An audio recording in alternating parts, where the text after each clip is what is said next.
Այսօր 2026 թվականի մարտի 13-ն է և ուզում եմ հիշեցնել, որ Մեսրոպ Մաշտոցը հայոց գրերը ստեղծելուց հետո այդ գրերով առաջինը գրել է Աստվածաշնչի առակների գրքի առաջին առակի հետևյալ կտորը. ճանաչել իմաստությունը և խրատը, իմանալ հանճարի խոսքերը, ընկալել խոսքի բարդ դարձվածքները, հասկանալ ճշմարիտ արդարությունը և ուղղել իրավունքը,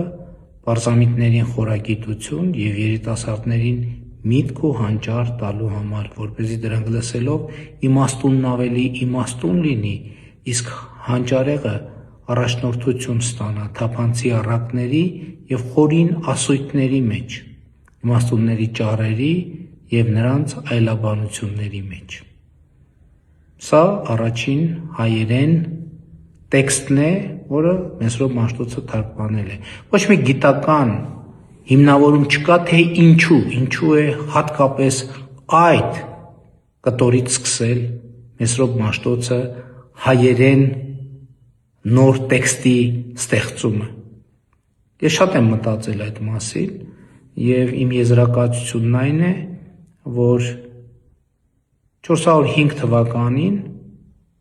Հայաստանը եղել է նույն խաչմերուկի վրա, ինչ 2026 թվականին